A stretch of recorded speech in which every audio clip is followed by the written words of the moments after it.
My guest today is I'm a big fan of. I fell in love with her on Instagram. Hey, buddy, my eyes are down here. Before, and then she got Saturday Night Live. I was very excited. Here we go. She does great on Saturday Night Live. Mostly update, right?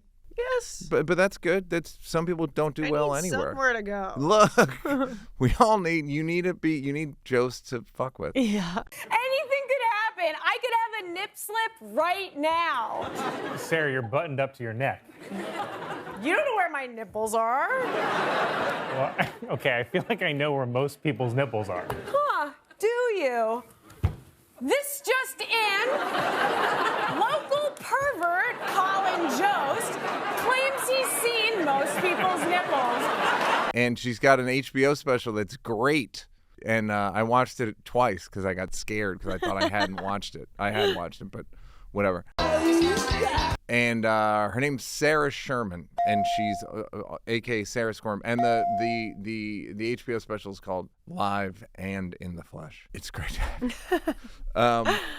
You were the first person to reach out to me and say you liked it, by the way. See, I'm a nice. I always think I'm gonna stop, but whenever someone makes a good thing, I'm like, this is great. Like it's means so much. It means so much more than you could ever imagine. So I've heard people are like, oh, you probably get this all the time. And I'm like, yeah. No, I don't. No. I don't get it ever. Yes. I would love anything. The best, again, I'm name droppy as always. Jerry Seinfeld released a special. Uh-huh. I emailed him, and he called me within 40 seconds. Awesome. Of the email hitting his inbox to talk about it. It never stops meaning a lot to people. It means a lot. Now, you did take some shots at Jerry Seinfeld. She uses a lot of the Seinfeld theme. Yeah. Thank you guys so much for coming. Did you pay for it? Yeah. Expensive? Yeah. We got a deal on it, which is funny to... Yeah. we got... Fucking so Jewish. We got a deal on the Seinfeld theme. Uh-huh. Because I guess it was so expensive that no one's ever used it, I Yeah. guess. So they were selling it for cheap. I got the producer in there to haggle it down, and I kept being like, because I really wanted all the money to go on that set design. Yeah. And all the producers working on my special were like, you can't cut. I was like, we'll just cut the Seinfeld thing. It's too expensive. And they're like, we'll figure something out to get the Seinfeld theme. How much was the set? I'll cut it if it's too crazy. It's I don't wild. know. It's like intestines, basically. Right? Yeah, but it's made out of garbage bags. Oh. Yeah. Talk it's a about very art exhibit. scrappy set. The production designers behind Oh Mary, and they are doing Rocky Horror Picture Show now. So they're theater. So they know how to be fucking scrappy. Yep. And they were amazing. And they're so fucking funny. They were like, okay, they would build I have a stroke. I'm not good at podcasts. I can't fucking talk. Shut up. Stop it. But they were like, what if you entered the stage by crawling out of a butthole? Right. It's a very... What's funny, that's not your idea. Yeah, it wasn't. It seems like that had to come from No, you, exactly. And the only reason we didn't do that, I was like, you're a genius. Okay, we'll crawl through a sphincter. That'll be my opening. Yep. I'll crawl the only reason we didn't end up doing that was because it was going to be a little more expensive, and we wanted to be able to pay for the Seinfeld theme song. And we realized, because we were taping 2 shows in one night, that we would have to get a bunch of pickups of me crawling out and falling out. And it would have fucked your hair up. I would have fucked my hair up. Yep. Which I was willing, because I grab my hair weirdly a lot. I'm always grabbing my hair and scratching my head. All right. Well, I want to talk about you and what's your origin story? Because there are some people that when you see them, you go, yep, that's what they're supposed to look like. This is the look. Yeah. This is the look. It was the look before you're on SNL. And when I looked up, I was like, you went to Northwestern. You probably were a good student. When did it happen? When did you go, wait a minute, John Waters? Eat shit. Filth are my politics. Filth is my life. Wait a minute. David Lynch. Al Yankovic.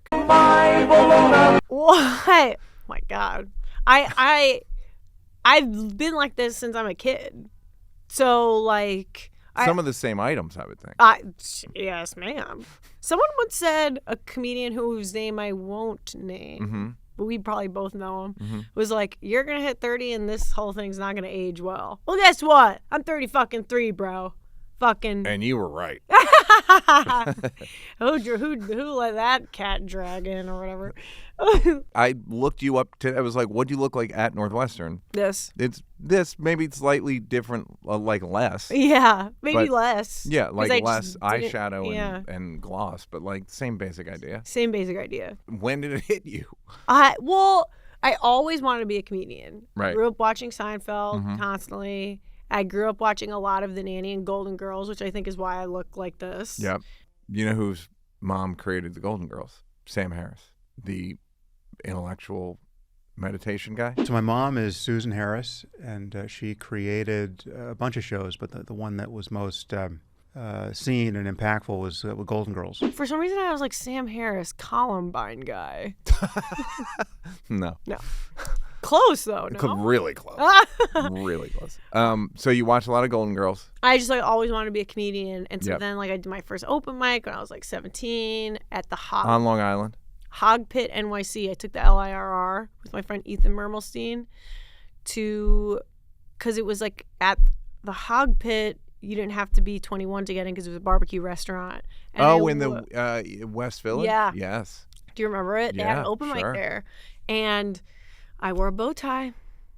I did. Sure enough. Of course I did. And Sparkly or just regular? Regular, but I remember exactly what I was wearing. I was wearing a bow tie, a little skirt. Okay, someone hearing a 16-year-old wearing a little skirt is getting hard right now. And then I was wearing, what do you call those shoes? Like Oxford shoes.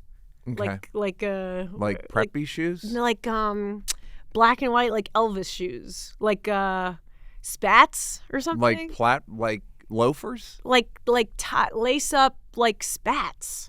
Aren't those Okay. Yeah, spats are the thing I think you put on top Oh, of the... they're like white and black, where they look like a black toe and like a Yeah. So shoes like that. I remember exactly what I was wearing. I have a question. Why do women always remember what they were wearing? Because it's almost like, you know, when someone says like a traumatic moment happens, and so you can remember what it smelled like and what everything looked like. Yeah. And for girls, it's clothes. But why? But it's so many moments. That's so interesting. I don't know. I mean, clothes are life. It's like the same thing. That's like how I don't know build what the memory. analogy I is. Where feel- like guys always, I don't remember. Guys always remember when the game was on. I always remember that because the game was on. But I remember, like, not that it was a traumatic memory, but the host made fun of me. I don't remember what he said. So, of course, I have, like, a memory of, like, I see the Hog Pit NYC neon sign that had a pig on it. I see my outfit. I know where I was sitting in the room. I fucking wish I could find out who that host was. What did God they say? damn it. What did that Something say? about, like, me wearing a bow tie. I can't remember, but I was like... And my jokes obviously weren't Do you good. think, of course, were not? Still to this day. They were good or they were not good? Not. I have a bone to pick about that as well. Okay, so do you think your style is good? Your fashion brand is good, or is it just what it has to be? It's right for you. It's right for me. And then, of course, like a fashion week will roll around every year, and I'm like, I can't invite it to anything. Because I'm like, well, what's interesting is, like, I didn't realize until I was on TV that, you know, people have stylists. So it's very rare that you see a public person's, like, actual personal style. Do you think it makes you asexual? Do you think it desexualizes you? Because that's what it's like. Because that's where I go like, well, why would they want one girl, not you? I'm telling, a lot of guys are into the way I look. Trust. I believe, like, are they? Trust. The freaks come out. Should I trust and believe? You trust and believe. The freaks come out. But it is funny, like, now, it's been an interesting experience. with SNL is like I put a wig on and normal clothes and people are like, holy cow, you're a looker. Everybody's complaining about eggs being expensive. It's like, so what? Adapt. I've been eating my own eggs for months. And I'll have you know, they make a very runny omelet. Oh my God. And I'm like, do I look that terrible? My No, I real know. life? It doesn't take like an incredible, like a sci-fi imagination. You're like, what would she look like with shoulder-length hair? It is, well, the mullet's down to my shoulders. I mean, please, of but course. not all the shoulders. Well, the rat front of the tail. shoulder, the rat tail. Right. Hello. So the rat tail's down the back. But it is just like, it is funny how little imagination, or I don't know if it's like how little imagination people have or how like limited their palette is. Yeah. That it's like, I only look good if I have blonde hair and a t-shirt. Like, hello? What have you seen in your life? Yeah. Yeah, because that's what I'm saying. Like, you are good looking, but it almost seems like you're like, yeah, but I'm not really, it's like, I'm not competing in that. I have my own thing that I'm doing. I've legit always looked like this. Like, I've had the same hair, basically, since I'm like Do you 19. cut it yourself? No, but it does look like I get it cut in a dumpster, don't I? Hey. Actually, shout out to Gina, who does all the crackhead wigs on SNL. She does my hair, if you could believe. Great.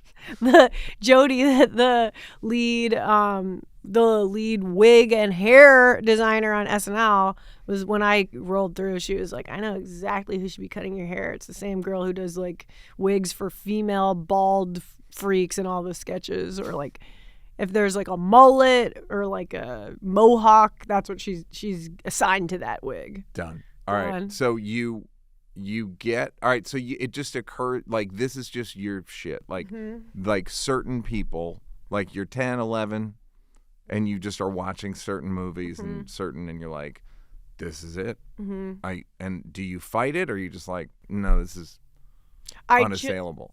I don't know if you agree or can relate to this, but being a comic, you know, you meet all types of people who fell into comedy in different ways. And I always find it so interesting when I meet people who didn't want to be comedians. I fell into this when I was like 30. And I'm like, I can't even, I've never, and it's been a prison, because if it didn't work out for me, I mean, it's every day, by the way, it could not be working out for me very soon. But if it didn't work out in this way, I don't know what I would have been doing. And it's not that, I hate when people say like, oh, I have to do comedy because it's all I can do. It's like, please. But it's like all I've ever wanted to ever do in my whole life. I've never had a different want, desire, dream, nothing. So it's interesting when people are like, oh, yeah. But you didn't, so you, like, but Friends was on. I didn't really watch Friends. You just didn't care about, You know, I like, didn't see Friends until recently, and I watched one episode, and I immediately started sobbing. Why? Because I, like, knew about Friends. Because of Matthew Perry? Oh, my God. It was before that. Fuck. But now I can't watch it. Fuck. I think I was, like, I knew about the, like, I knew all the lore, and I knew, like, Ross, Rachel, and, like, and they Chandler. Were on a break. We were on a break! And so I knew all about it, and then when I was watching it, I was like, oh my God, they really do love each other. Oh, I don't know what it was. I'm very sensitive. Did you, all right, so you saw Golden Girls, you saw whatever you were watching, Designing Women? Did that hit you? No, but I would. I loved Evening soap Shade, operas. Okay. Do you think I should try to be like down the middle, attractive, funny? Like, who were the famous comedians when you were, this is 2000? Stand-ups that I like, because I grew up on Long Island. Yeah.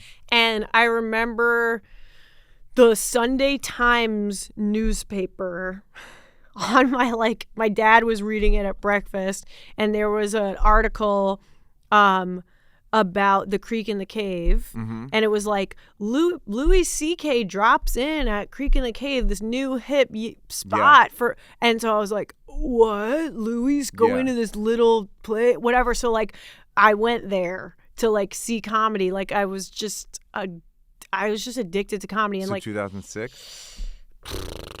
I mean, I'm what, 21 now?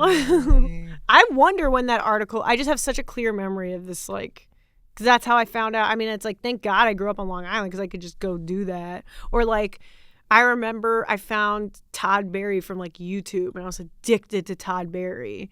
And like, oh my God, he's the funniest guy ever. Totally. He's so fun. And like, you know, I was addicted to Joan Rivers, but I found out about, I mean, probably the way I look is because of Joan Rivers. But yeah, even though she was very like you look Phyllis Diller. I mean, well, I didn't find out about Phyllis Diller until like actually my 20s, which is weird because now she's obviously the blueprint. And like Judy Tenuta or something like that. Like, I love Phyllis Diller. She's my favorite. And that's like another thing, like, I found myself, you know, because you do a lot of like podcasts and stuff to talk about the special, and people are like, oh, like body horror humor, like where did you get? And it's like, fucking Phyllis Diller was doing that way before me. Yeah, talking about like my tits are on the floor. Yep. You know, whatever. What's her husband's name in all of her jokes? Fang, that's my husband. He went to the dentist the other day. The dentist told him he's got the worst set of tooth he ever saw in his life. Okay, so you were like, I'm going to be a comedian, but you're also smart. Mm-hmm. So you go to Northwestern. I asked the guidance counselor at my high school because I was like, we all had to do meetings with the guidance counselor about where we wanted to find out where we wanted to go to college. So I had my scheduled guidance counselor time. And he was like, what do you want to do? I was like, I want to be a comedian. He was like, go to school in Chicago. So then I just applied to every school in Chicago. And that was it? He changed my life. He was like, if you want to be a comedian, go to Chicago. It's where all the comedians go. I go, okay. He could have said NYU though. But he was like cool. He like knew that like all the, you know what I mean? And then when I went to Northwestern, I was in for a rude awakening because it was nowhere near Chicago. Yeah. So I had to take the purple line all the way in. And that's 25 minutes? Yeah, it was kind of far. It's a nightmare. But I thank God, because then I stayed in Chicago for kind of a while. I was there. I graduated school in 2015, and then I stayed there I moved to LA in 2019. Guys, I've been in the shakeable, drinkable, meal to go, liquid game for a while. Ask your mother. And I've been out here, is what I'm saying. So Huel, I used to go with another one. They were bad. Huel has stepped up. Good packaging. They got the RTD, ready to drink. Shaky, shaky, shaky. I say it all the time. 70% vanilla, 20% chocolate. Shake it up. Then I take the excess of vanilla, put it in the chocolate bottle, and then that's how we do it. We have a whole system. And I get to skip a meal because I can be a little tardy. And I fall behind and I forget, and then I'm like, I try to blame everybody for why I'm late. It's me. It's not the train. It's me. Oh no, my shower. No, Neal, you started too late. Huel helps me with my tardy lifestyle because I can grab it, shake it, go. 35 grams of protein, 27 essential vitamins and minerals, no artificial sweeteners, colors, or flavors, gluten-free, under $5 a meal. A complete meal you can literally grab and go. Have I not made that clear? Also, burying the lead here, under $5 a meal. That's a service fee on any of the delivery apps for one item. So you're already saving it. Then they got the powder edition. Are you a plateaholic? You guys throwing plates up like your boy? Throw in some extra protein, extra work it out, pump it up. Extra pump, more pumps. It's a great product. I used it before they came into the fold. They came to their senses and were like, what are we doing? How do we get in business with Neal Brennan? Same high protein, same complete meal benefits, flexible flavors. I'm talking about the powder edition. You can add fruit, nut butter, ice, whatever, water, milk, tea. You add whatever you want. You can add meat as far as I'm concerned. If you're trying to stay consistent, this combo makes it stupidly easy. Limited edition time offer. Get Huel today with my exclusive offer of 15% off online with my code NEAL at HUEL.com, Huel/Neal. New customers only, Huel.com/Neal. Thank you to Huel for partnering and supporting our show.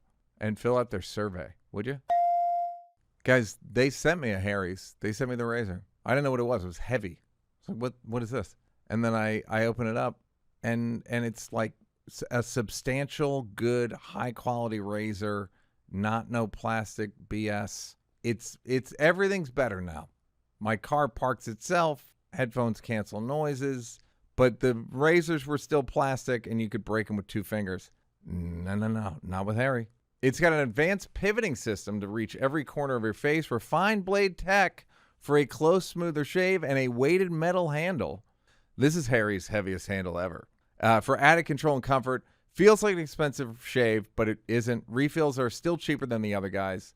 It's designed with progressive blades for less tug and pull. With Harry's Plus, you get a barbershop quality shave with German engineered blades. Each blade is honed at 3 different angles to cut hair cleanly at the root without tugging. Blade spacing is optimized to glide smooth and avoid clogging. Drugstore blades clog so fast. Every cartridge includes lubricating strip with aloe and vitamin E to calm your skin while you shave. Maybe the best part about Harry's Plus is how affordable it is. Harry's owns their own world-class blade factory in Germany. No outsizing, no outsourcing, no middlemen. The same facility has been perfecting blade making for over 100 years. Because they control the entire process from steel to shelf, they keep costs low. Why pay $30 for refills when Harry's gives you a better blade for a fraction of that? Harry's has launched their most advanced razor ever, and it's still cheaper than Gillette Fusion 5. Again, most advanced razor ever, still cheaper than Gillette Fusion 5. If you don't love your shave, Harry's will make it right. No questions asked. Risk-free trial means there's zero downside to giving it a shot. For a limited time, our listeners can get the Harry's Plus trial set for only $10 at harrys.com/NEAL. This set includes the all-new Harry's Plus razor, 1 refined 5-blade cartridge, a 2-ounce foaming shave gel, and a travel cover to protect your blades on the go. Just head to harrys.com/NEAL to claim this offer, and after you purchase, they'll ask you where you heard about them. Please support our show and tell them Neal sent you. harrys.com/Neal. It's good. I did my neck. You can't see it, but I'm somehow can't make you see. Oh, there it is. You can't. It's too wide, but you got it. harrys.com. Heaviest handle ever. Okay, so how are you doing in life? You're from like a 2-parent home? Yeah. And 2-parent home, really supportive. Very supportive. Yeah. But you have anxiety. Yes. From the jump? I think the older I get, the worse it gets. Like, I was like kind of a serious child. I always had really bad nightmares, and I was always like, I think now I'm like a really colorful, crazy adult because it's almost like making up for the fact that I was so serious in my childhood. Like, I was very kind of like, this is gonna sound, I was like kind of emo. I was like addicted to like, I was a big reader as a kid. So I was like, I read The Shining when I was like too young. And I read I was addicted to like Sherlock Holmes books and like Edgar Allan Poe poems, and I would memorize them. Like, I was like really what did you think you were doing? This guy really, gets it? Emo, I guess. But was it like, I'm going to be emo and something's going to happen, or I like the way this makes me feel in the moment? I think like what I was accessing at that time in my life was then later satisfied when someone, my senior year of high school, was like, you would like David Lynch. And I'm like, what's that? You know what I mean? Yeah. Like, the uncanny and the bizarre and the eerie was intriguing to me. As someone I don't like David Lynch. Like, I'm like, I don't just need random imagery. What are we getting at? But it's like the unconscious. We're getting at the unconscious, which is the collective space where we all live and we can access through meditation and dreams. You wanted it.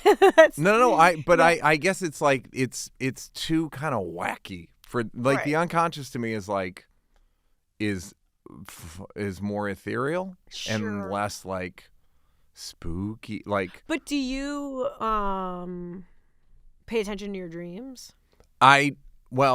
Funnily enough, I have pretty much the same dream every night for the last 20, 25 years, which is I work at Saturday Night Live and Lorne Michaels is mad at me. And I wish I were kidding. Yeah. I have it. I've had it Mm-hmm. before. I've never it's. I don't know why. I can't get rid of it. Right. I know Lauren a little bit. He's nice. He's not mad at me. Right. It's just a work stress dream, obviously, at a place I never worked or barely worked, but later. But so This is interesting because I think this is not. yours is you work at Chappelle Show and Dave's mad at you. Yeah. Yeah. I work at Chappelle Show. I came up with Black Klan member. Yep. Thank you. And everyone's like, you're a genius. And it's actually not a nightmare. It's an amazing thing. I think that a lot of people have. Obviously, I have the SNL Nightmares, but mine are more specific. Yeah. But the actually, my recurring SNL nightmare is that we are blocking a sketch on the floor. Mm-hmm. There is a prop toilet. And I, knowing it's a prop toilet, shit in it. I pull my pants down and I shit in it. And everyone's looking at me like, what are you doing? That's not connected to anything. And everybody's looking down at me and I'm looking up at them and I'm like, I don't know why I did that. I don't know. And I have. Do you run out, or does the scene just ends dream-wise, where it's like it's just over? You're just like. Well, then I'm next like thing. the dream is like me like stewing in humiliation Yeah. and like sitting there like ruminating and going crazy and being like, why did I do this? I knew it wasn't connected to any pipes. Why did I do it? Well, all my dreams are like that. But Yeah. I think many people have. SNL is such a big deal to so many people because it does live in the collective unconscious. Yep. It haunts everyone. I mean, it's a cultural institution and there's like so much baggage there. And so it's interesting now as someone who's been on the show for 5 years. Mm-hmm. It's like I become like a weird cipher or something for people's dream because everyone has such a crazy relation to it, especially comedians. Like, Yeah. you're like dealing with like It's approval, rejection, Yeah. authority, institution. Yeah. What do you? I think. Having said that, I think dream analysis is stupid. But because it's so obvious to me, it's just like literally like work stress. I want to succeed in comedy, and I'm stressed out. Well, my analyst Yeah. said, 3 days a week. You did a joke I'm about paying it. good money for it, girl. I'm paying money for it. He thinks that shitting dream is like about like the excrement is like anxiety about like putting yourself out there. Like you're like every week I'm like showing people my stuff. That's why I hate dream analysis, because I could just make another read of it that's just as valid, and everything in therapy is just maybe. You know, Right. Freud had a Right. theory. Right. It's all a theory. But okay, so what did you ever feel like isolated? Do you feel like by your taste, by your style? Do you feel like lonely? What is Do you that? feel lonely? It's a cute pronunciation of lonely. I just like I want to say this. I'm a Jewish woman. Mhm. Okay. I Okay, have sweet. constant like deprivational anxiety, like everything's gonna go away in a moment, and like paranoia, and like I think women can probably relate to this. I'm always paranoid that I'm like delusional. Like one day someone's just gonna like walk in and be like, "You suck. You've always sucked. Everyone knows it, and you're an idiot." You know, whatever. And it's like you got everything you have by mistake. It was an accident. You know, something like that. So, having But what said about that, the successes you've had? well, having said that, it is kind of like my odd style of comedy. I'm so dehydrated, my piss comes out thick and brown. Like I'm squeezing an old bottle of mustard into the bowl. Like Sometimes I find myself on the other end of it. I wouldn't change anything about myself. I wouldn't have it any other way. But it's an odd mix with my like paranoia and anxiety. Where because I'm like, this is not for everyone. And it isn't for everyone. And does that mean I won't be able to do this for the rest of my life? And people really hate it, which I kind of revel in. Like doing a show at like Stand Up Live Phoenix I walk that room, girl. I'm 75% of that room is walking out by the end of the show. So like, stand up live it's a hard one for me. Like it's I'm hard. like pretty down the middle, and it's like, whoo, there's a lot. This is way bigger than I thought it was going to be. Yes. Why are there 400 Yes. people in a mall? And why are they all leaving in droves? Yeah. Because I showed one picture of a prolapsed anus that I made myself, by the way. That was what did it. It was like, because in the special, when it starts getting the video stuff, Yeah. that's when people usually like book it. Respect. But like, so it's this weird, like, I simultaneously, like, I kind of get off on freaking people out, obviously, but there's like the paranoid, like, self-loathing thing kicks in, and it's like, it's a weird push and pull kind of. What is that thing? Because I have it a little bit, but like the sort of, you like pushing people into, like, look at it. What is it? Just like, what's your therapist say that is? Is it? Do you know what I mean? Like, I get it because I have a little bit of it, but like I'll do it, and then if it doesn't work, I'll be like, eh. Well, it's the same thing of like, comedians or like, clowns. Yeah. Whatever, pushing, if like using humor as like a defense mechanism or whatever. I would say the biggest self-defense mechanism is like literally using like shock and awe and like horror to push people away. But like being a comedian, you need laughter. You're like a bottomless hole. You need the laughter. You need the love. You want to pull people in with like humor, but at the same time you're like obviously like pushing people away with like 85 layers of like irony and like clownery and buffoonery. So I don't know. Where are you? But where's your hole from? Because your parents approve. It's so weird. I just think I'm a crazy Jewish person. I think you I'm think it's crazy. Blame Judaism. Yes. Fine. I'm way ahead of you. Hey, sure. Look, we're all on your side. It is just I was having crazy anxiety. I don't know why. It's always been there. I want to let go of it. Do your parents have it? Yes. I don't think they know it. Really. What do they think it is? My dad, I have like a kind of like really old school New York dad. He's like really funny.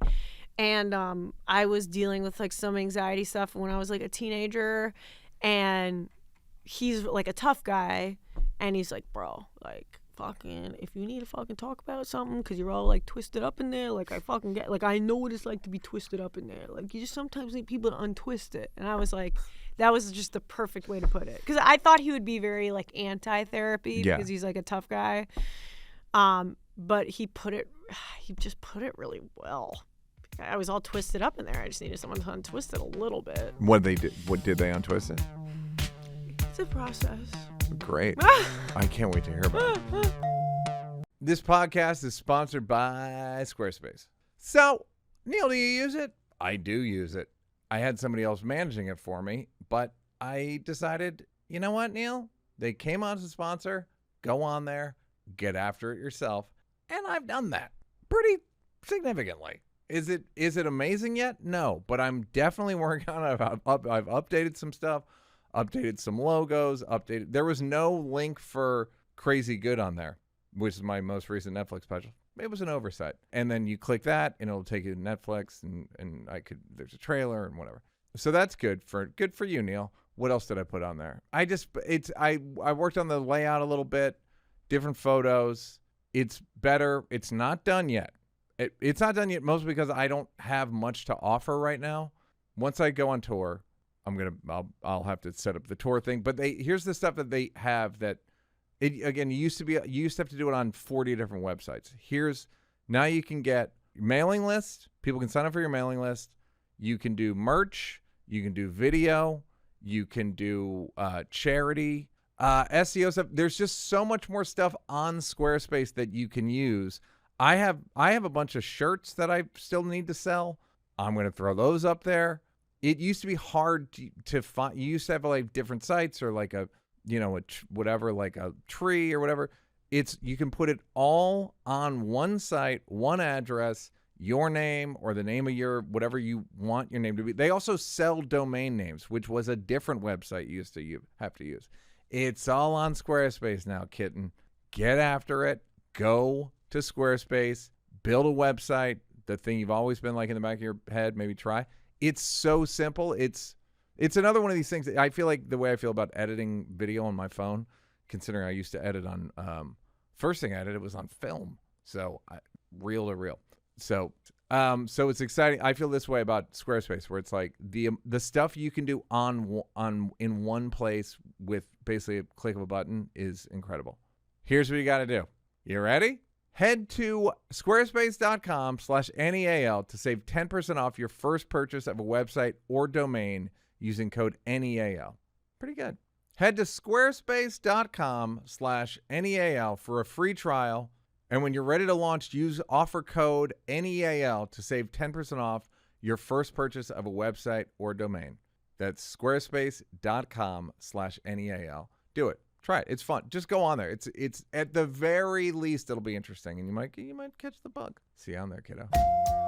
Okay, so you feel like your style, the way you do, because you have like one of your blocks is like not.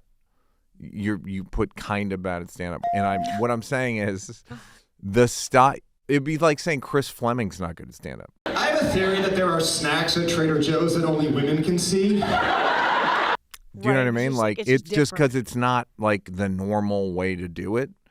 It doesn't mean, but I understand, like, I wish there are times where I'm like, man, I wish I had a different act. Yes. I wish I didn't have my point of view, my vocal cords, which you were nice enough to show close up your vocal cords. Yes. Those are my tiny little vocal cords. My vocal cords, Yes. my brain, but you're doing well. And it's also like I could write better jokes.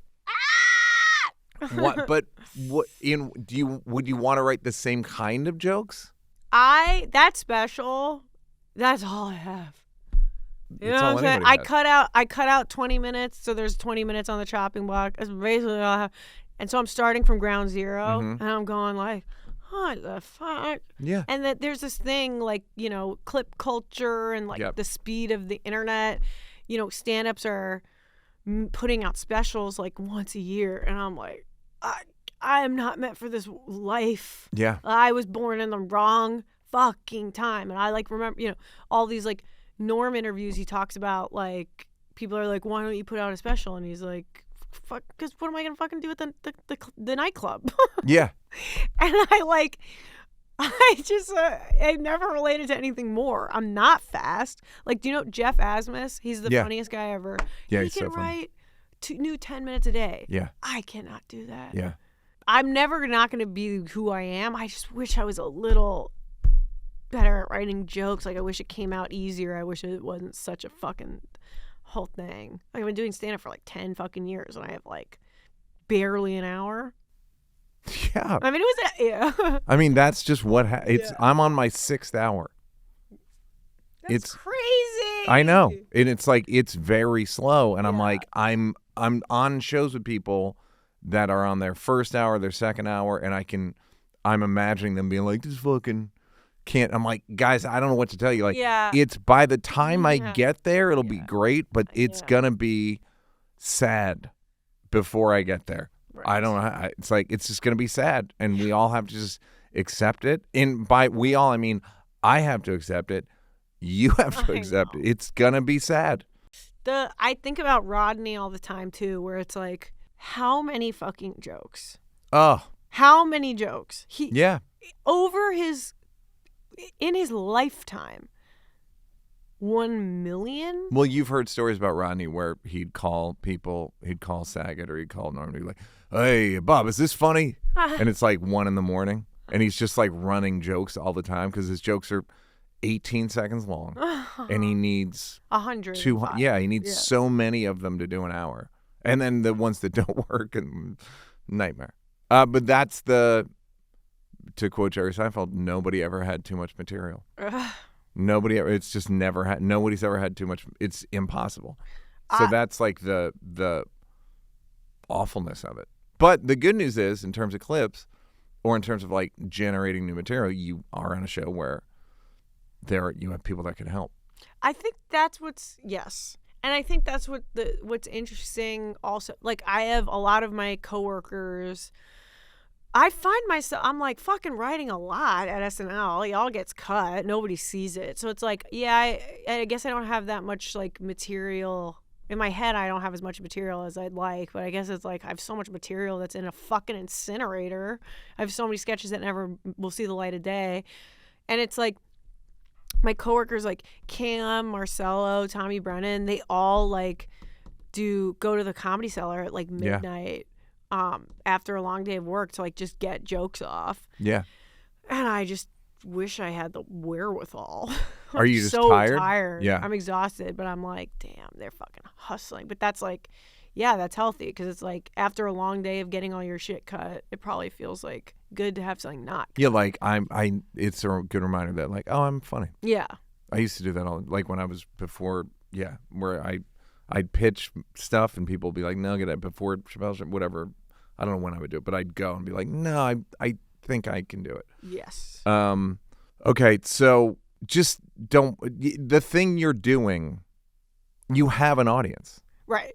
So like you just need to do what you're doing. Yeah. And take as long as it takes because like I feel pressure though because so many people are making so much stuff so fast. I'm just slower. Tell me about it. I mean, what are you gonna do? Like if Josh Johnson does an hour every 2 weeks, it's just like I can't do that. Yeah. I know. What am I gonna quit? Like I don't. And you saw the special, like, you know, it's like the first 45 minutes are jokes, but then that last chunk is like all these videos. Like I made my, you know, like What bathing suit could contain all this? Wait, look at the screen.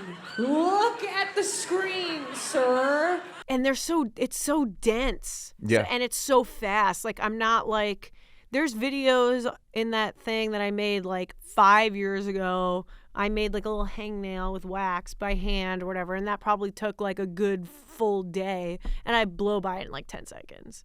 So It's like, I just have a slower time means something very different to me. You just have to hope that people stick around longer for the next special. Somebody said like just hope that you're Sade.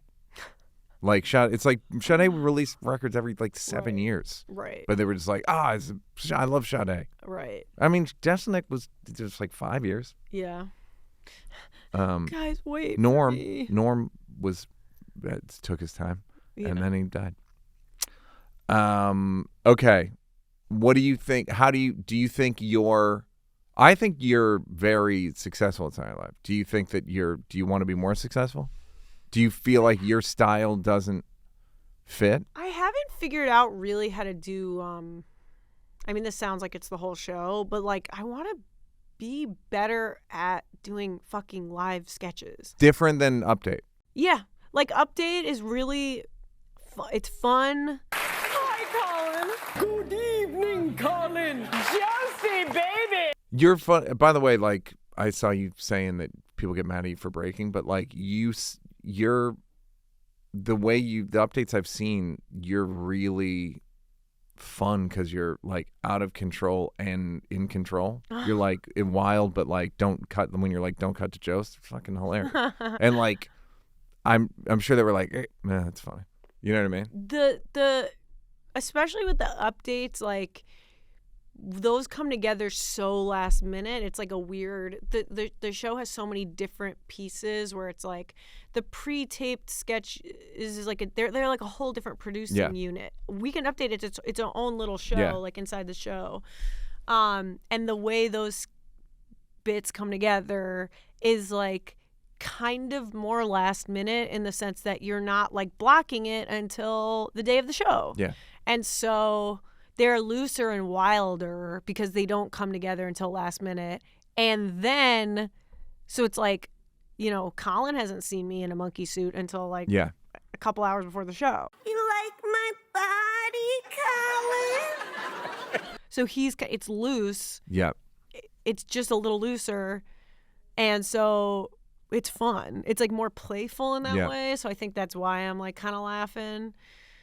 because it's like I'm not in this suit until basically it's on TV. It's not all together until it's on TV. So you feel like if you're doing sketches and you're doing blocking on Thursday and Friday, it feels stale by the time you do it? Or not stale, but like not as it's wild? less loose. It's less crazy. Well, yeah, it's also blocking. You have to be where you are, and There's like 5 cameras. Yeah. There's like, it's a more dynamic coverage, and there's like other people in it, and there's like a thing, and like Update is just way looser. The thing is just like you're a weird character. Yeah. And you're like interacting with not another character, you're interacting with your friend Colin. Yeah. So it's just like, and because there's less, like I could do anything. I could like lunge across the desk. I could do whatever. The camera will pick it up. I don't have to like worry about, not getting this person's line or whatever. But that's what, so sketches are so much harder, and there has to be more there. Like I can have like a fraction of an idea and be like, that'll be an update. Yeah. Like it's like barely holding on to anything. Yeah. It's just like a vibe or a voice or a costume. But a sketch has to be like a million different things at once. And I think people don't realize how hard writing a good sketch is, because I think with social media, it's just like a fucking garbage dump of just like a little video. Yeah. And it doesn't have to have a beginning, a middle, or an end. Social media needs one premise. Yeah. Whereas a sketch needs like 3. Yes. And a structure. As we were talking about with like SNL being in the collective unconscious, I think, it's obviously, it's like a thing people say, like, SNL sucks. And I'm literally like, you try to write a fucking sketch, that's funny. Yeah. It's very hard. Yeah. So, like, I don't know. I always, whenever anybody says anything bad about SNL, I'm like, or they're going to submit or whatever, I'm like, think of people, there are people that don't care about anything but sketch comedy. Uh-huh. And you have to try to make something that would impress them. Go on. Go ahead. That's all they do is think about sketches. Go ahead. Yeah. Okay. Yeah. They know more about sketch. Like, it's whatever. Lauren, Brian, like people that have been there a long time. It's like they know more about sketches. Lauren's read, 120,000 sketches at this point. It's really crazy. And I still haven't figured out how to do it. I don't know. I don't know how to make a good sketch. At all? Like, have you not made a good sketch? I have, but it's like, for me, it's few and far between. I get like, I can't, it's hard. I haven't gotten a sketch on the live show in a long time. Are people talking? Yeah, they're going. Are people like, what's going on with her? Is she? I think, well, it's like, I'll be like so heartbroken about something getting cut. And then people are like, you've had like 5 updates on the show. Like, what's your... And I'm like, but when you get like, you're like, well, now it's like this thing that I have to make. Yeah. It's like you have a chip on you're paranoid. You're a paranoid Jew. And it's like a white paranoid whale Jew. Or something. Paranoid Jew. And it's like, I want to make like a good fucking live sketch. How's the anxiety? What are you doing about the anxiety? You taking pills? No? I go to therapy a lot. I don't know. People say it doesn't seem to work. Does it work? Does it seem to work for you? I think so. I've had a journey with therapy. I've been in a lot of kinds of therapy. Oh, talk to me.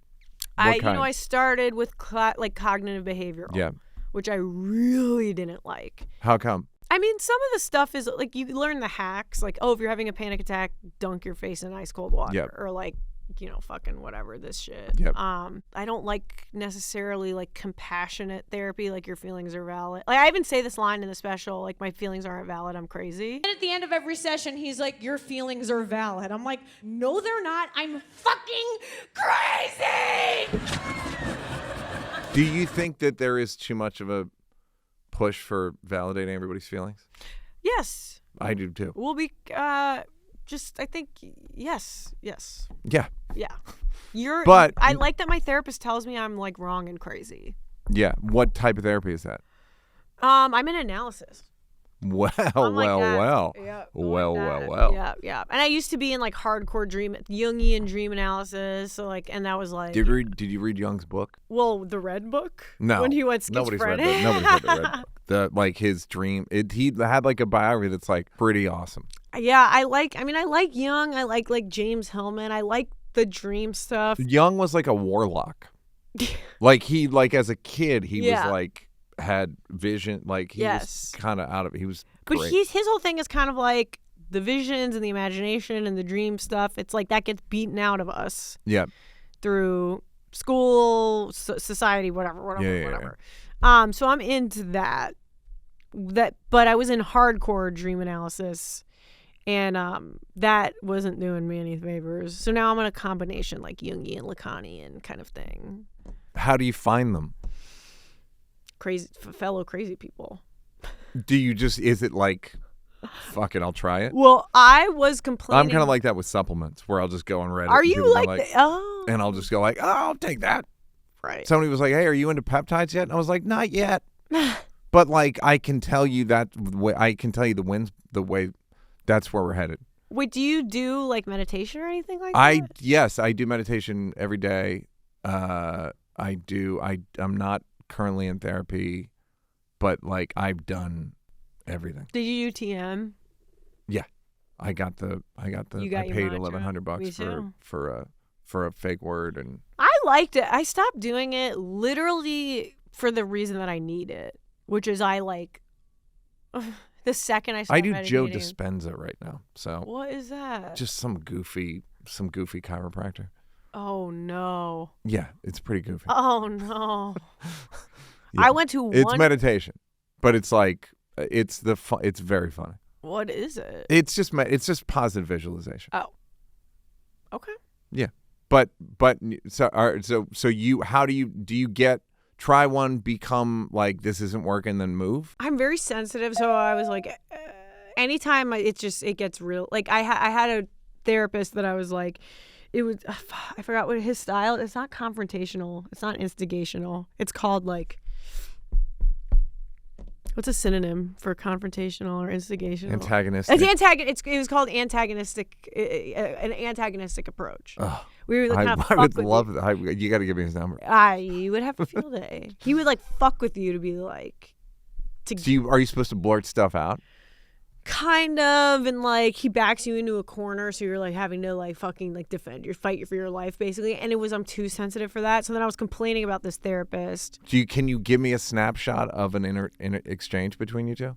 Like, what do I want to say out loud? I love this. God damn. Well, I don't want to say that one. Okay. Okay, this one was a mild one. Okay.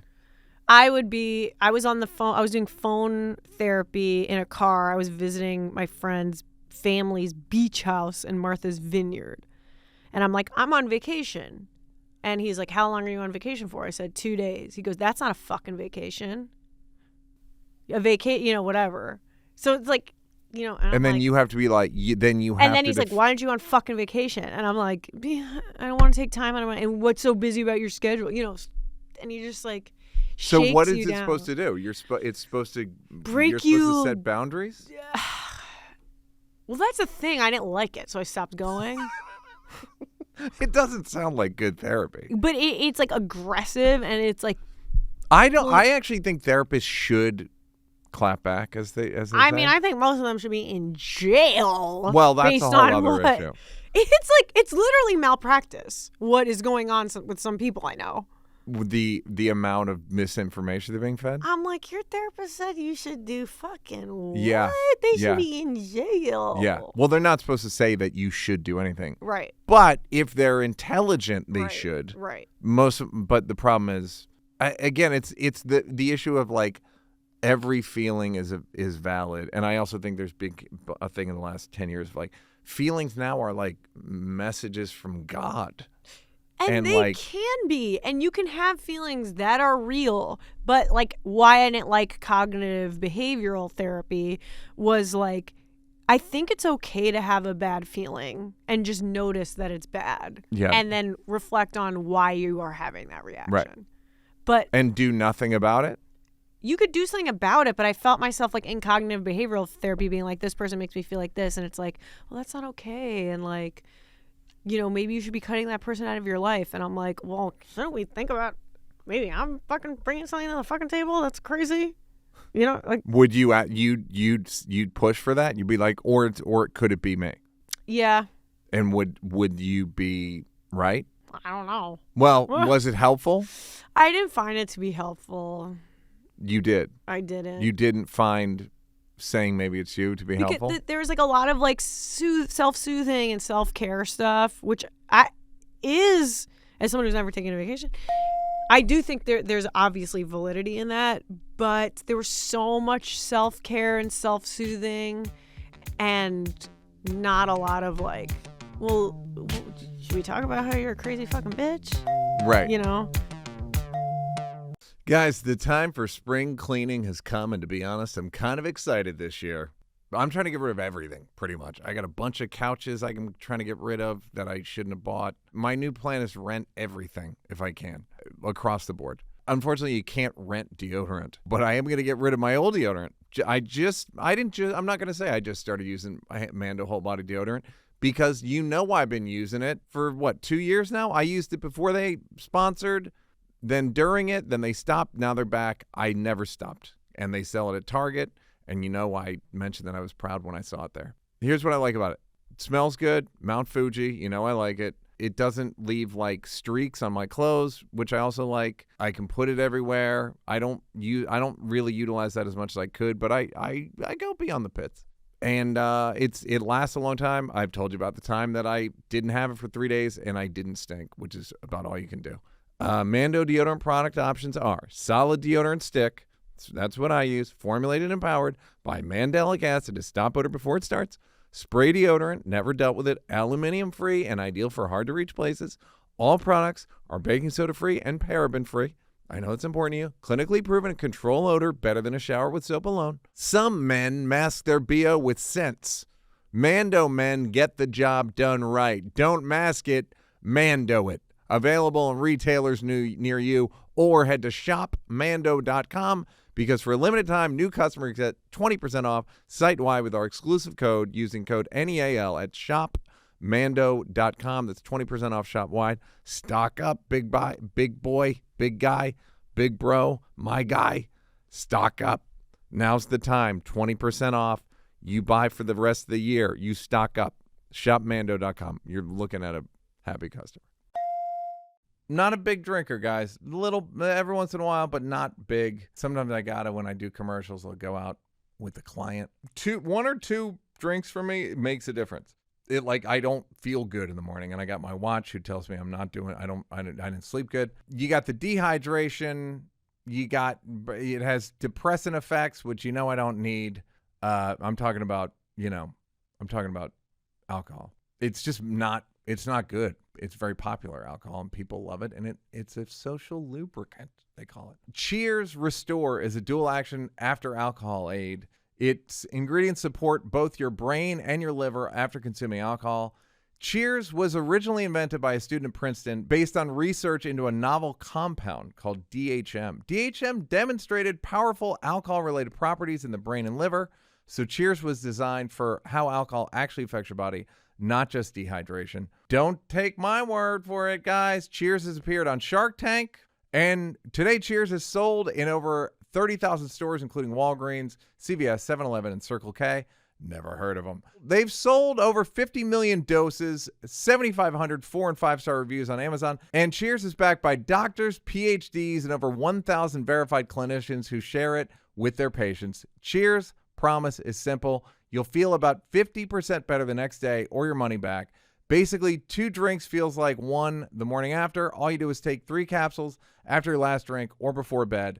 This isn't for college binge drinking. If you had 12 tequila shots, you're probably still going to feel pretty rough. But if you're a normal adult responsible having 2 or 3 or maybe more, you'll feel significantly better with Cheers. Same night out, way better morning with Cheers. For a limited time, our listeners are getting 20% off their entire order by using NEAL at cheershealth.com. That's Cheers, CHEERSHEALTH.com, and use code NEAL for 20% off. After you purchase, they'll ask you where you heard about them. Please support our show and tell them Neal Block sent you. Tell them our show sent you. Tell them about the show. Tell them, be like, I listened to so-and-so, and then it was crazy. Cheershealth.com. Use code Neal, 20% off. I did one. How are you a crazy fucking bitch? I'm just like crazy. Oh my God, I'm sorry. I just blacked out. That was crazy. I'm just crazy. It, like, irrational. Yes. Like Change opinions, change points of view. Like I'm just fucking crazy. Like I feel so bad about myself all the time, and you're sitting here being like, you're great. And you're like, he doesn't know what he's talking about. Or like my friend Sully Davis, shout out, in Chicago, we would do shows together in Chicago, and he would book the Hideout.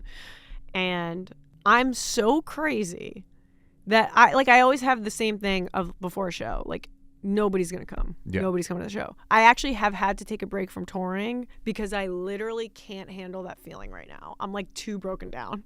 I'm too tired. I can't deal with the like, what if nobody buys tickets? What if I'm just fucking standing there? I'm looking out 40 fucking people, and I'm like, I in my head canceled my next tour today. Yeah. In my head, I was like, Right. well, I'll put them on sale, and then I'll cancel.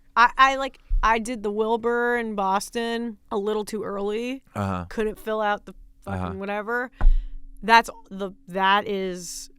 can't handle it. You can't do that again? And then it's like all these people at the show being like, echo, echo, echo. You know what I mean? By the It's way, they can't see who's not there. like, the 3 people on the mezzanine could see they were the only. Those 3. I know that's true, but I'm like, they could hear that it was echoey in there. Hello. It's how you. I know. That's how you I mix just it. can't handle it right now. I can't handle it right now, so I'm taking a little break. Great. Do you worry about that infecting your ability to make a living? Well, I have a job. No, right. Right. But I'm saying. Yes. Like, hey. Yes. You're good, because that's what it comes down to. Right. Like, I can't do that. It's like, okay, well, there are people that can. I know. Well, that's why. Will you get? Yeah. Have you seen yourself snap out of it in life? Have you had moments where you're like, I can't do it, and then you're like, okay, well, somebody else is gonna do it. You're like, no, fuck it, I can. I think SNL forces you to do it every week. Yeah. I'm not like a total wuss, but I am like, this is what I was saying about like self-care. I am trying to punish myself less. So if I right now genuinely believe that touring will be bad for my mental health, like anxiety wise, I can take a break until, I have a couple shows booked, but I'm like slowly reintroducing myself to touring, because it's a lot. It's a lot. Like, I know SNL is famously a very anxiety-inducing place. Mm-hmm. There is no worse feeling in the world than being backstage at your show at the Wilbur and the manager coming in and being like, hey, so we're not going to open the mezzanine. And I'm just like, I can't do it. I can't take that on right now. I got a lot going on. You know what I mean? Like, I can't handle like getting an email, hey, from a club, hey, we can't move the Saturday tickets. Can you do a post? Mm-hmm. I can't handle that right now. I can't. And I know I do a hard thing every week right now. Mm-hmm. So I'm like taking it step by step. Because for the past 5 years, I would be SNL, time off tour. SNL, time off tour. Mm-hmm. I'm going to take a second. Okay. Great. I have some shows coming up in April. Hope to see y'all there. I have a new material show every Tuesday night if you want to come really? and do it.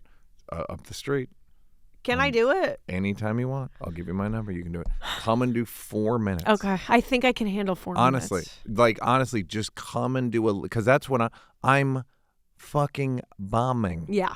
That would make me feel better. I charge $10. That would make me feel better. Because it's where I tell people, bomb. Yeah. It's $10. Okay. It's you're there to not This sounds nice. I'm going to try. Yeah, it's very low stress. Okay. Everyone there's supportive too. The crowd's like supportive because it's like new joke. But okay, so what about, how do you feel about self-care? You did none, and now you're trying to do some. Well, this is like my version of self-care, is like taking a break from something, which is like something I didn't think I would ever do. I didn't think that I would be, after putting out a comedy special, being like, I'm going to take a tiny break from touring. Mm-hmm. That's self-care. And do you think anyone in human existence has ever exhibited self-care? Before now? This is the conversation I have with myself sometimes. I'm like, people go on vacation. Yeah. No, I'm not saying don't go on vacation. I'm just saying like, well, people didn't really go on vacation till a couple 50 years ago. Europeans do. That's like their whole thing. Yeah. Okay. Like Yeah. Okay. Like, what year do you think Europeans started going on vacation? Because you're talking about horseback. You're talking about horses, carriages. Their car didn't exist till 1915. But didn't like all like British people have like summer? I'm betting the answer's no. Whatever this question is. Fucking the Spanish got a fucking vacation in the middle of the day. That's a siesta. Yes, that's not a vacation. That's a nap. Right. So, and they're famous for it. Right. One country out of 200. Right. So I'm not saying we shouldn't self-care. I'm wondering, I guess I'm talking to all modern people. Yeah. How much self-care, how much you use the term aftercare in your special? I do. I wanted to provide you guys with a bit of aftercare. Do you like being pampered? Do you go to like spas? Yeah, but it's like micro self-care. So it's like, I fucking love a massage. Yeah. And it's also like, I'm such a wound up type person that I like medically need it. Mm-hmm. But like, I do think modern day self-care is more cynical than maybe you're making it out to be, which is like, it's like so much of self-care now is about making someone like more productive for the marketplace. Well, yeah. It's all optimization. Yeah. Like when like Don Draper at the end of Mad Men goes to his meditation retreat. It's so that he can be a better salesman. So it's like, I don't actually think that people are really actually taking care of themselves. Well, this gets at a bigger question. Uh-huh. What is the point of life?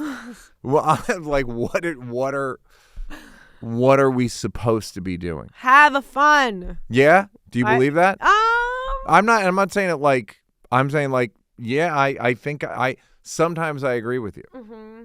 Well, this is why I'm a comedian. It's like, right. I feel like I've built my whole life around laughing and having fun with my friends, but I'm like, I live such a tortured existence.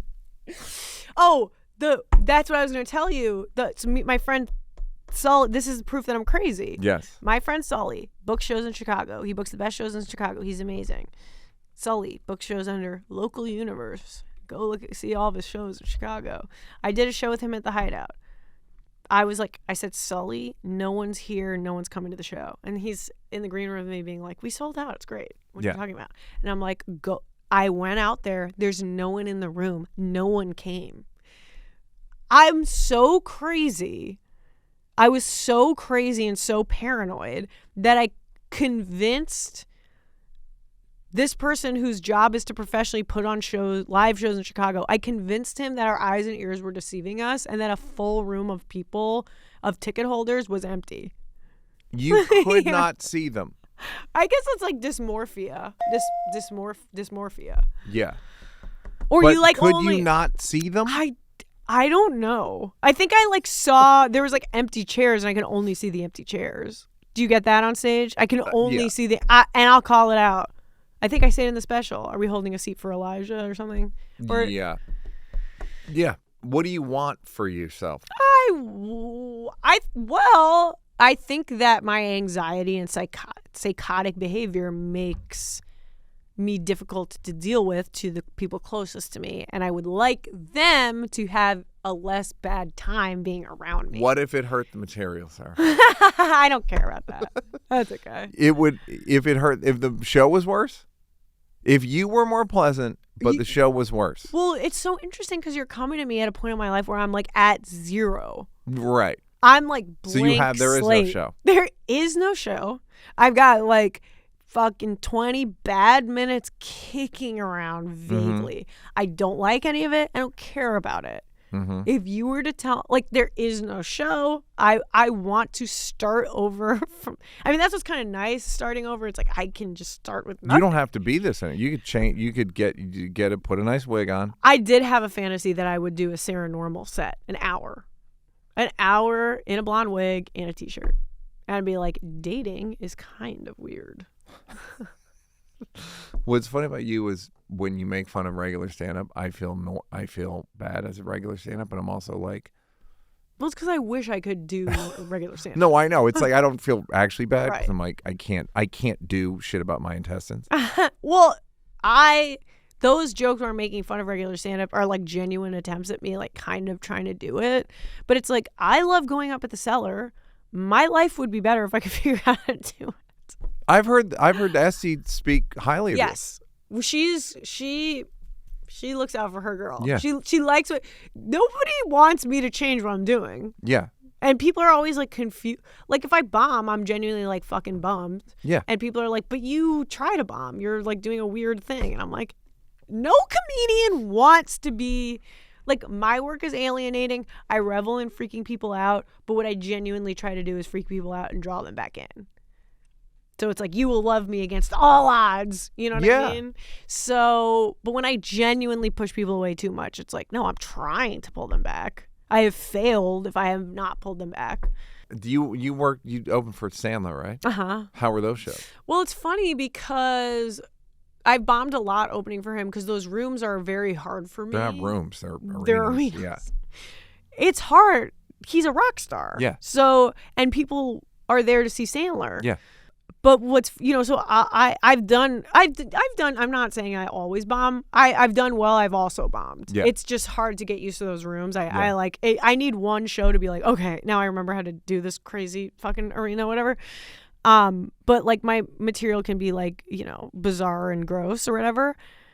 And it's just funny to me because I'm like, Sandler's hour is like 10 times bluer and more surreal and crazier than mine. I actually think we're a great fit. Yeah. But sometimes I think audiences are a little. But they don't know he's doing that. Until all of a sudden it's happening and then they're like, right, he is doing a 10-minute bit about fucking a snowman. Yep. Yeah. He also has my favorite shit joke, which is he's like, you ever be wiping your ass and you go, whatever happens, this is the last wipe. It's one of my favorites. He's my favorite. He's such a good dude. You don't like the internet. I according don't. to your blogs. Yeah. But you are definitely. You seem like a product of the internet. No. I am. I think I'm like such a bar nightclub comedian. Mm-hmm. That is not what stand-up is anymore. Like. Ultimately, yes, stand-ups were making money from live ticket sales, but it's like I can't do the clips and I can't do I'm slow. Your clips do well. When I YouTubed you like today. Girl. But I also don't have like the speed. I can't do it. Oh, you're talking about like doing a thing about Iran and a thing about Epstein and a thing. Yeah, but that's not everyone's going to be able to whatever. Don't worry about it. Yeah. But I just think, again, as someone who I do care, the unconscious and dreams are interesting to me, but I think a lot of today is just like I do too. We're like replacing our mind with taking in like actual, our minds are like actual garbage chutes of just my boyfriend's sister's husband, Mikey Swanberg, said it best. He's like, our minds are only supposed to know like rock and stick. And it's like the same human minds that's only supposed to be knowing about rock and stick have to be knowing about like every single day, just like, yeah. It's like my little mind can't take it anymore. And it's like, thank you to the fucking internet. I have found out I've taken in more art in my lifetime than anyone human being alive before me has ever taken in, but also I've taken in a lot of fucking crap, and it's mind pollution, and it's crap, and I can't keep up. I can't keep up with all the crap. Do you set boundaries for yourself?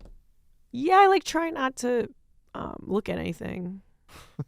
Well, that doesn't work. I was like, I'm gonna read a book, and then yeah. Have you read a book? I read for an hour and 10 minutes the other day. There you go. Yeah, that's pretty good. Pretty good. I had to put the computer and phone in the other room. Right, exactly. Sequester. And it just makes you... Comedy just... I mean, I love SNL. It's live. It's live. Like, yes, it exists on the internet for everyone watching it on the toilet on YouTube. I also like thinking, like, even if you think of my special, like, my special is like this big.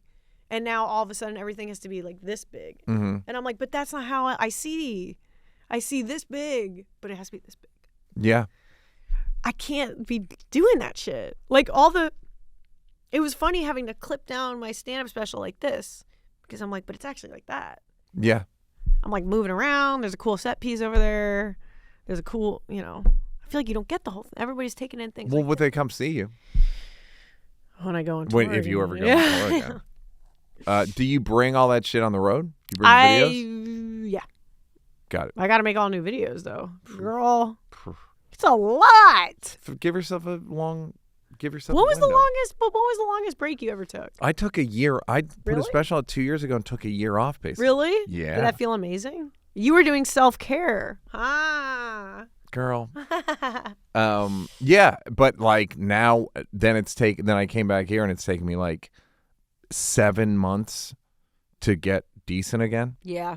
Like I was not good, and it literally last night was like the first night I had like 3 great sets at the Cellar. Yeah. Like 3, like bang, okay, great. Not Yeah. like Yeah. And the amount of like training and like focus and that I have to do is embarrassing. I have aspirations to do a lot of other stuff, like write a lot of other stuff, and it's hard for me to be like doing SNL and writing other stuff and then doing stand up. Like I just admire, like when you're working on all your shows, like doesn't stand up fall to the wayside? I don't really work on it. I just do stand up and direct commercials. I don't do anything else. Baller. But when you were writing when I TV, wrote for Chappelle, it was like that's all I did. And Yeah. then once I started doing other, it was like I always thought stand up was the coolest thing. Yeah. Well, how was your relationship? Your boyfriend relationship? It's good. Yeah? I have a relationship that very few people who do what I do have, and I'm very grateful for it. He's a sane human being who is grounded to reality in a way that I am not, and he's also funnier than any comedian I know, and he's not a comedian. I love when people say that. He is not a comedian. He does something awesome instead. He's going to grad school. He's fucking smart. And so, like, we've been together since I'm 19. So, like, before my life was kind of crazy. So that's also nice, too. Because I can have, like, this person who, like, knows me, you know? Yeah. If I met someone fucking now, I don't know how people do it. They don't do it well. Yeah. I mean, it's just hard. Yeah. I think it's impossible for everybody. Yeah. It's always been good and like, Mm-hmm. I mean, it's been a lot. Well, I brought him on tour when I was touring a lot. Like I was going from SNL to tour. He was like, "Okay, so I'm not going to see you ever." And so I was like, "Well, guess what? You're my tour manager now." Great. So then I brought him on tour with me. That was fun. Great. So he's funnier than Richard Pryor, is what you're telling me? Yeah, I think so. And Rodney combined. And Bill Burr and Yeah. Chappelle and Chris Rock It and sucks. I hate to tell these guys. but Mulaney. yeah. He's funnier than Mulaney. I'm So gonna have to I'm tell just you going that. through random George Carlin, Louis, Yeah. Wanda, Yeah. Sarah, Joan Yeah. Rivers. Sucks. Maybe he's not as funny as Joan Rivers. Guys, Sarah Sherman is her name, and the special is called Sarah Sherman Live and in the Flesh. It's you know what I wanted to ask you? Oh. Do you think everyone's gross or that you're especially gross? I do think I'm especially gross. You do? Mm-hmm. Why? Because it's local?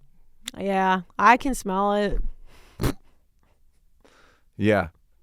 So that's all it takes. If you're What a did you sweaty say? Jew- You said that you had so much meat in your underwear that you is a needed David silica. Spade joke. You needed a silica pack. I get off stage after opening for Sandler, and I'm like, my pussy so whatever. And Spade goes, I got one for you.